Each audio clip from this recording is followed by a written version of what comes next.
how to make ice cream. First, let's get orange juice and a cup.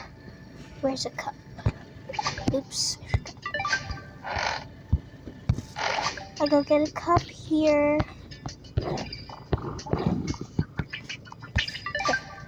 Now let's add juice. And then a spoon.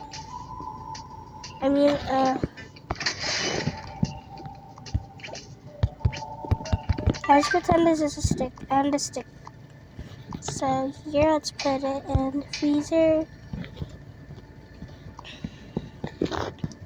or the fridge.